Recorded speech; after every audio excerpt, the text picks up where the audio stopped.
دعا مسلمان میں عقیدہ توحید پختہ کرتی ہے، اور دعا اس دولت کا نام ہے جو صرف مومن کے پاس ہے، کافر کے پاس نہیں۔ نبی پاک علیہ السلام نے فرمایا الدعاء صلاح المومن، دعا مومن کا ہتھیار ہے، کافر کے پاس یہ ہتھیار نہیں ہے۔ مومن جب اپنے مالک کے حضور دعا مانگتا ہے نا، دنیا میں آپ کسی سے زیادہ مانگیں تو وہ ناراض ہو جاتا ہے، وہ کہتا ہے بھائی تو نے تو کام بنا لیا ہے، کل بھی دیا تھا، پرسوں بھی دیا تھا، روز روز تجھے کون دے؟ میرے نبی پاک علیہ السلام نے فرمایا جو اپنے رب سے زیادہ مانگتا ہے رب اس سے زیادہ راضی ہوتا ہے، زیادہ راضی ہوتا ہے۔ اب دعا مخصوص اوقات نہیں دعا کے، فرمایا اذا دعان، جب بھی دعا مانگو گے تمہارا رب تمہاری دعا کو، جب بھی دعا تو دعا کرتے رہنا چاہیے، ہر وقت دعا میں بندہ شامل رہے، اللہ کے ذکر میں شامل۔ یہ جو قرآن مجید نے کہا نا یا ایھا الذین آمنوا اذکروا اللہ ذکرا کثیرا، اے ایمان والو اپنے رب کا ذکر کثرت سے کرو، وسبحوہ بکرۃ واصیلا، اور صبح و شام اسی کی پاکی بیان کرو۔ تو اس سے مراد یہ نہیں ہے کہ تسبیح لے کے سارا دن مسجد میں بیٹھے رہو اور کام کوئی نہ کرو، بلکہ اس کا مطلب یہ ہے کہ روٹی شروع کرو تو اللہ کے نام سے، اختتام کرو تو اللہ کے نام، سو جاؤ تو رب کا نام لے کے، سویرے اٹھو تو اللہ کا نام لے کے، جب تمہیں کوئی چیز اچھی لگے تو ماشاءاللہ کہو، جب کوئی مصیبت آئے تو کہو انا للہ و انا الیہ راجعون۔ تو سارا دن اللہ کا ذکر جاری رہے گا۔ نبی پاک صلی اللہ علیہ وسلم نے مسلمان کو ایک دوسرے سے ملنے کا طریقہ بتایا۔ مصیبت آئے تو کیا کہنا ہے؟ صرف فوتگی پہ نہیں کہنا، اس کی وضاحت کر دو۔ کوئی بھی الذین اذا اصابتہم مصیبہ، جب بھی کوئی مصیبت آئے، اللہ کے بندے کہتے ہیں ہم اللہ کی طرف سے آئے ہیں اور اللہ کی طرف ہی ہم نے لوٹ جانا۔ تو میرے عزیز ہر وقت اللہ کا ذکر جاری رہے گا، ہر وقت زبان پہ رب کریم کا۔ دیکھیں نا نبی پاک علیہ السلام نے ہمیں ملاقات کا طریقہ بتایا۔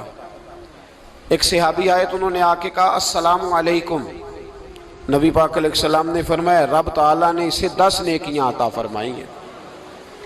دوسرے آئے تو انہوں نے کہا السلام علیکم ورحمۃ اللہ، تو محبوب فرمانے لگے، امام بہقی نے اس کو لکھا ہے، محبوب فرمانے لگے رب کریم نے اسے 20 نیکیاں عطا فرمائی۔ ایک اور آئے، عرض کیا السلام علیکم ورحمۃ اللہ وبرکاتہ، محبوب فرمانے لگے اللہ نے اسے 30 نیکیاں عطا فرمائی۔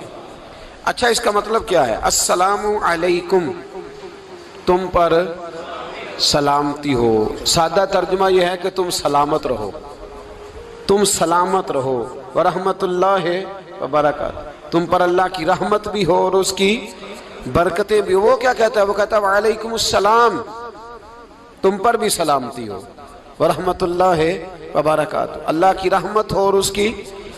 یہ جو مسنون دعائیں ہیں نا جو حضور نے ہمیں دعائیں سکھائیں ہر موقع پہ، ان کا کمال دیکھیے۔ اب ایک مسلمان نے آتے کہا السلام علیکم، اس کا مطلب کیا ہے؟ تم پر۔ اب وہ جھگڑا کرے گا اسے مارے گا، اس کا مال چھینے گا؟ اس نے تو آتے ہی کہا ہے تم پر سلامتی ہو۔ تو جو سلامتی کی دعا دینے والے ہیں وہ جیب تھوڑی کاٹیں گے، وہ غبن تھوڑی کریں گے، ڈاکہ تھوڑا ڈالیں گے۔ اسلام نے لفظ ہی وہ سکھایا ہے کہ فرمایا جب تم نے ملنا ہے تو تم نے دعائیں کرنی ہے ایک دوسرے کے لیے۔ اب ہمارے ہاں نئے نئے لفظ آ گئے، ٹیلی فون اٹھایا تو کہا ہیلو، اس کا کیا ترجمہ ہے؟ کون ہے؟ اس کا کیا ترجمہ ہے؟ جی جناب، اس کا کیا مطلب؟ ہم نے دیکھا بڑے بڑے سمجھدار لوگ السلام علیکم کی بجائے کہتے ہیں کیا حال ہے؟ بھئی کیا عجیب بات ہے، بھئی کیا حال ہے کا کیا مطلب ہوا؟ وہ بعد میں کرنے کی بات ہے۔ اور کچھ تھوڑا سا جو ادیب ہیں، جو بیچارے حروف کے پیچ و تاب میں رہتے ہیں، وہ کہتے ہیں آداب عرض ہے۔ وہ کیا ہوتا ہے جی؟ اسلام نے دعا سکھائی ہے السلام علیکم، یہ کتنی خوبصورت دعا ہے۔ جب آپ گھر کے اندر داخل ہوئے تو آپ نے دعا دی السلام علیکم، یہ دعا دی آپ۔ ایک صحابی حاضر خدمت ہوئے، عرض کی یا رسول اللہ صلی اللہ علیہ وسلم میرے گھر میں غربت رہتی ہے، کیا کروں؟ نبی پاک علیہ السلام نے فرمایا جب بھی گھر جایا کرنا گھر والوں سے سلام لیا کر، گھر والوں سے کیا کہا کر؟ السلام علیکم، جب بھی گھر جائے۔ یعنی گھر آیا، اب گھر والوں نے بتایا کہ ماچس کی ڈبیا تو لے آؤ۔ اب یہ دکان کونے پہ تھی گھر والے پہ، وہاں سے ماچس کی ڈبیا لے کے واپس گیا تو کہنے لگا السلام علیکم. پھر گھر والوں نے کہا ہو بتانا یاد ہی نہیں رہا، چینی بھی ختم ہو گئی ہے. تو یہ پھر گیا چینی لینے، لوٹ کے آیا تو کیا کہا؟ جب اللہ چاہتا ہے تو کہے، جب اللہ کے رسول چاہتے ہیں تو کہے. اس کا ترجمہ یہ ہے کہ تو کہہ، تو سلام لے.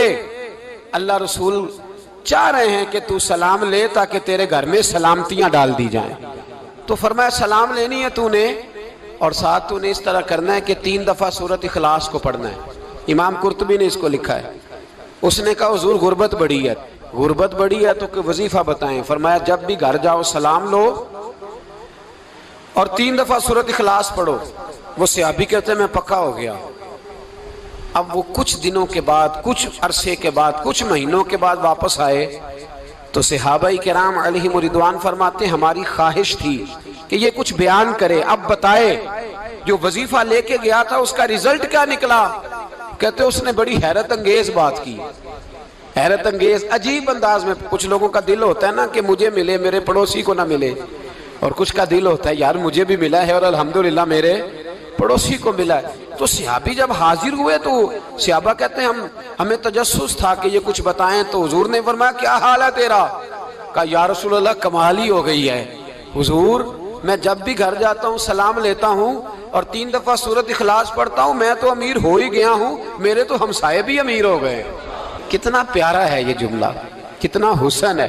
اتنا اچھا لفظ کسی اور کے پاس ہے ہی نہیں جو الفاظ ہمیں ہمارے رسول نے عطا فرمایا. اس کو اپنائیے، اس کو اپنائیے. یہ الگ بات ہے کہ لوگ مطلب کے لیے سلوٹ کر لیتے ہیں بڑا سارا، لیکن مطلب کے لیے نہیں. جس کو جانے اس سے بھی سلام لیں، جس مسلمان کو نہیں جانتے اس سے بھی. تو نبی پاک نے ہمیں مسنون دعائیں سکھائیں. رات کو جب سونے لگیں اللہ کے رسول صلی اللہ علیہ وسلم نے ہمیں دعا سکھائی. حضور نے فرمایا جب سونے لگو تو مسلم شریف میں فرمایا تم نے یہ دعا پڑھنی، اللہم باسمک اموت و احیا. تم نے کہنا اے اللہ میں تیرے نام پر مرتا ہوں اور تیرے نام پر جیتا ہوں. نبی پاک صلی اللہ علیہ وسلم نے ایک حدیث میں فرمایا کہ یہ جو نیند ہے نا یہ موت کی چھوٹی بہن ہے، یہ موت کا ایک حصہ ہے. جس طرح انسان سو جائے تو کوئی خبر نہیں ہوتی کیا ہو رہا ہے، بالکل وہ اٹھا ہے تو اس نے کہا ہو یہ کیا ہوا. سو جاتا ہے نا آدمی، اسے خبر نہیں ہوتی. اوہو میں نے تو 11 بجے اٹھنا تھا، یہ تو 3 بج گئے. اب اسے خبر نہ رہی. سوتے ہوئے لوگ چوری کر لیتے ہیں. بلکہ اس طرح بھی ہوتا ہے کہ آدمی نے گکھڑ اترنا تھا، وہ پنڈی سے آ رہا تھا لیکن وہ سویا ہوا تھا. آنکھ تب کھلی جب کاموں کی آ گیا تھا. اب اس کا اس پر زور تو فرمایا کیا پتا اب تو کھل گئی کاموں کی، جا کے لاہور جا کے کسی جگہ پہنچ کے. تو یہ بھی ممکن ہے کہ کھلے ہی نہ، نیند ہی موت کا سبب بن جائے. تو تو کہہ کے سو کہ یا اللہ تیرے نام پہ سو رہا ہوں. اللہ کس نام پہ سو رہا ہوں؟ یار اگر ہم ان دعاؤں کا حسن سمجھے مت، اللہم باسمک اموت و احیا، یا اللہ میں تیرے نام پہ سوتا ہوں اور تیرے نام پر اٹھتا ہوں. گویا کہہ رہا یا اللہ میری نیند بھی تیرے فضل سے ہی ہے، اور اگر آنکھ کھل جائے تو وہ بھی تیرے فضل سے ہی ہے. کتنا اعلیٰ نبی پاک علیہ السلام نے انداز سکھایا. اور پھر بخاری شریف میں حدیث موجود ہے، فرمایا جب اٹھو تو کہو الحمدللہ الذی احیانا احیانا بعد ما اماتنا والیہ النشور. فرمایا جب تم سو کے اٹھو تو پھر کہو اے اللہ ساری تعریفیں تیرے لیے، تمام تعریفیں جس نے ہمیں موت کے بعد حیات دی. موت کے بعد فرمایا احیانا بعد ما اماتنا، ہمیں مرنے کے بعد گویا اللہ کا شکر ادا کر کے آنکھ کھل گئی. دیکھیں کس طرح اسلام مسلمان کو اللہ کے ساتھ جوڑتا ہے. فرمایا شکر کر، آنکھ کھل گئی. کہ یا اللہ تیرا شکر ہے تو نے موت کے بعد ہمیں دوبارہ حیات عطا فرمائی، یہ شکر ادا کرو. گویا تم یہ نہ کہنا کہ میں اٹھ گیا ہوں تو میرا کمال ہے، یہ نہ سمجھنا میں اٹھ گیا ہوں تو میں بڑا پابند ہوں، جب میں ارادہ کر لوں کہ میں نے 11 بجے اٹھنا ہے تو پھر میں اٹھ جاتا ہوں. یہ نہ کہنا کہ یہ الارم بڑا اچھا ہے، یہ مجھے اٹھا لیتا ہے. ذہن کے اندر خیال کر کہ نیند تو موت کی طرح تھی، یہ جو میں اٹھ گیا ہوں تو اپنے رب کے فضل سے اٹھا ہوں. جو میں اٹھ گیا ہوں، جو ابھی اٹھے ہیں وہ تو بول دینا کم از کم کہ میں اپنے رب کے فضل سے اٹھ گیا. تو دعا سکھائی. پھر دیکھیے نبی پاک صلی اللہ علیہ وسلم نے فرمایا جب تم بیت الخلاء میں جاتے ہو نا، واش روم میں جاتے ہو، تو گندی چیزیں ہوتی ہیں وہاں، شیطان ہوتے ہیں، جنات ہوتے ہیں، یہ گندگی پہ ہوتے ہیں۔ جب تم واش روم جاؤ، بیت الخلا جائے، تب بھی دعا مانگو۔ کیا دعا مانگو؟ وہ دعا بھی نبی پاک صلی اللہ علیہ وسلم نے ہمیں تعلیم فرمائی اور بخاری میں ہے، کہا پڑھا کرو اللہم انی اعوذ بک من الخبث والخبائث۔ کہو اے اللہ، ناپاک چیزوں سے میں تیری پناہ مانگتا ہوں، وہ نر ہوں یا مادہ ہوں۔ اللہ میں تیری پناہ مانگتا ہوں۔ واش روم کے اندر بہت ساری بری چیزیں ہوتی ہیں، جوان میری بات پر توجہ فرمائیں، وہاں بہت ساری گندی چیزیں ہوتی ہیں۔ انسان کئی دفعہ واش روم میں جاتا ہے، اسے وسوسے زیادہ آتے ہیں، یہ نوٹ کریں میری بات کو۔ اصل میں نا ہم بات ڈھونڈ رہے ہیں علاج اپنی بیماریوں کا، حالانکہ علاج تو سارا مدینے والے رسول کے پاس موجود ہے، محبوب کے پاس ساری دوائیاں ہیں۔ تو نبی پاک علیہ السلام دیکھیں نا، انسان واش روم میں جاتا ہے، اسے وسوسے آتے، برے خیالات آتے، وہ گناہ کی طرف کئی دفعہ مائل ہوتا ہے، تو کہا تو دعا پڑھ کے جا، اللہم انی اعوذ بکا، یا اللہ میں تیری پناہ مانگتا ہوں، من الخبث والخبائث، ہر خبیث اور بری چیز سے میں تیری پناہ مانگتا ہوں، وہ نر ہو یا یار کتنا عظیم دین ہے، کتنا عظیم میرے مصطفیٰ کریم کا وہ والا دین ہے۔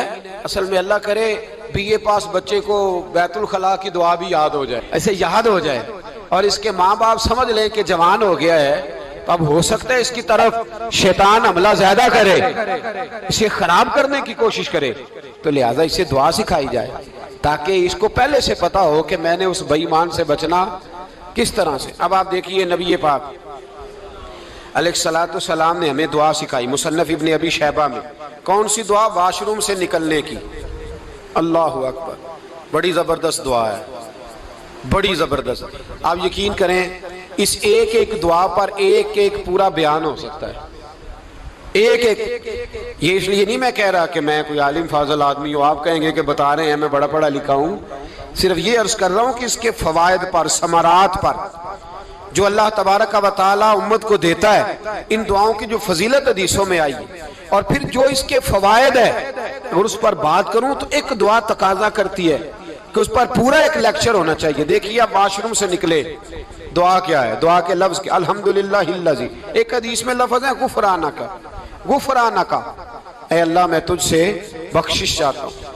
اور جو مشہور اور معروف ہے مصنف ابن ابی شیبہ کی روایت، فرمایا الحمدللہ الذی اذھب عنی العذاب وعافانی، فرمایا اے اللہ تیرا شکر ہے، واش روم سے نکلا ہے تو کہہ رہا ہے یا اللہ تیرا شکر ہے، تو نے مجھ سے اذیت دور کی، وعافانی، اور تو نے مجھے عافیت عطا کر دی، اذیت دور کر دی اور عافیت۔ بولیے واش روم سے نکلا ہے تو کیا کہتا ہے؟ یا اللہ تیرا شکر ہے، تو نے مجھ سے اذیت دور کر دی اور مجھے عافیت۔ ڈاکٹر حکیم ہومیوپیتھک ایک چیز پر متفق کم ہوتے ہیں، پتہ ہے نا آپ کو، لیکن اس بات پر سب کا اتفاق ہے کہ اگر کسی کو قبض ہو جائے نا تو شاید 70 یا 72 بیماریاں لگ جاتی ہیں اس کو۔ اور جب آدمی کو قبض ہوتی ہے نا، پیٹ کے اندر فضلہ جم جاتا ہے، خارج نہیں ہوتا، اس کو اعصاب کی بیماری ہوتی ہے، اس کے ذہن پر اثر ہوتا ہے اس چیز کا۔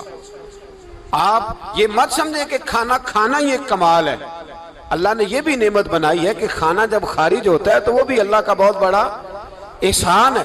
تو فرمایا تو سمجھا ہی نہیں، اگر تجھے قبض ہو جاتی، تیرے پیٹ کے اندر وہ چیز جم جاتی، تیرے لیے کتنی تکلیف کا باعث تھی۔ ان لوگوں سے پوچھئے جو اس کے بیمار ہیں، اس کے مریض ہیں، وہ کتنی تکلیف میں رہتے ہیں، سر میں درد ہوتا ہے، سر چکراتے ہیں۔ ایک بہت بڑا روڈ ایکسیڈنٹ ہوا تو ڈرائیور سے لوگوں نے پوچھا کہ مسئلہ کیا ہے، تو کہنے لگا میں قبض کا مریض ہوں، تو میں کھانا کھا لیتا ہوں تو میرے ذہن پر وہ اس قدر زیادہ گیس کا غلبہ ہوتا ہے کہ میں سخت تکلیف میں ہوں۔ نبی پاک علیہ السلام نے ہمیں سمجھایا اور بتایا کہ سمجھ لو یارو، کھانا کھانے کی نعمت تو اللہ نے تمہیں عطا فرمائی ہے، لیکن کھانا کھانے کے بعد اس کا اخراج بھی اللہ کی بہت بڑی نعمت ہے، تو اللہ کا شکر ادا کرو۔ پھر جب آپ گھر سے نکلیں گے تو بھی اس کی دعا ارشاد فرمائی، بسم اللہ توکلت علی اللہ، اللہ کے نام سے گھر سے نکلتا ہوں اور میں نے بھروسہ بھی اللہ کے نام پہ کیا۔ جب گھر سے نکلیں تو کس کے نام پہ بھروسہ کریں؟ بولیے حضرت رابعہ بصریہ رحمت اللہ علیہا، آپ تشریف لے گئیں حج کرنے، جس دن واپس آئیں اپنا اونٹ کہہ گئی جاتی دفعہ، کہنے لگی اللہ میں تیرے حوالے کر کے جا رہی ہوں، اور بسم اللہ توکلت علی اللہ، بھروسہ بھی تیری ذات پہ۔ جس دن واپس آئی نا اسی دن کسی نے بتایا کہ اماں آج ہی تیرا اونٹ مر گیا ہے، تو اونٹ کے سرانے کھڑی ہو کے کہنے لگی مولا میں تو تیرے نام پہ تیرے پہ بھروسہ کر کے گئی تھی، تیرے حوالے، میں تو تیرے گھر گئی تھی۔ تو لوگ کہتے ہیں اماں کے منہ سے لفظ نکلے تو اونٹ زندہ ہو کے کھڑا ہو گیا، کھڑا ہو گیا اونٹ۔ تو اماں کہنے لگی نہیں تمہیں غلطی لگی ہے، مرا ہی نہیں تھا، پہلے سے ہی موجود تھا، وہ اپنی کرامت بھی نہیں ظاہر ہونے دی۔ تو بھائی گھر سے نکلیں تو کس لفظ پر کہ یا اللہ میں تیرے بھروسے پہ نکل رہا ہوں، میں اس کے دو فائدے ہوں گے، ایک تو آپ اللہ کی امان میں جا رہے ہیں، اللہ کی امان میں آ رہے ہیں، اور دوسرا جس گھر کو آپ چھوڑ کے جا رہے ہیں اسے بھی اللہ کی امان میں دے کے جا رہے ہیں۔ تو کتنا لذت والی دعا ہے جو نبی کریم علیہ السلام نے ہمیں سکھائی۔ اب ذرا حدیث سنیں خوش ہو کے، دیکھیں حضور نے دعا سکھائی، فرمایا جب دیکھ لو نا کسی کو ہنستا ہوا، کیا کرتا ہوا؟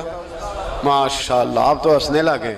جب کسی کو ہنستا ہوا دیکھو تو کہا کرو اضحک اللہ سنک، یہ دعا یہ بخاری ہے، فرمایا دعا مانگا کرو جب کسی مومن کو ہنستے ہوئے دیکھو تو دعا مانگو اضحک اللہ سنک، اللہ تجھے ہنستا ہی رکھے، اللہ تجھے، بولیے جل نہ جایا کرو کہ میں پریشان ہوں تو یہ ہنس کیوں رہا ہے، جھلا نہ کرو، بلکہ کیا کہا کرو اللہ تجھے ہنستا رکھے، اللہ تجھے۔ نبی پاک صلی اللہ تعالیٰ علیہ وآلہ وسلم نے فرمایا، ترمذی میں حضرت اسامہ بن زید رضی اللہ تعالیٰ عنہ سے حدیث مروی ہے، حضور نے فرمایا جس نے کسی کے ساتھ احسان کیا اور جس پر احسان کیا، اگر اس نے یہ دعا پڑھ دی نا جزاک اللہ خیرہ، تو فرمایا اس نے اللہ کی بھی پوری حمد کر دی اور محسن کا صحیح شکریہ بھی ادا کر دیا۔ کیا کہنا ہے؟ جزاک اللہ، اللہ تجھے بہترین جزا عطا کرے۔ اس کا ترجمہ کیا ہے؟ اللہ تجھے بہترین، کیونکہ حضور فرماتے ہیں من لم یشکر الناس ولم یشکر اللہ، جس نے بندوں کا شکریہ ادا نہیں کیا اس نے اللہ کا بھی شکریہ ادا نہیں کرنا۔ تو کیا کہنا چاہیے؟ جزاک اللہ خیرہ۔ اور اگر اماں کہتی ہو بچوں کو انگریزی سکھانی ہے تو کیا کہنا ہے؟ پھر شکریہ ادا کرنے میں کیا کہنا ہے؟ Thanks, thank you. او خدا کے اس کا ثواب کتنا ہے؟ بولے انگریزی ایک زبان ہے، اس کو زبان ہی رہنے دیں گے۔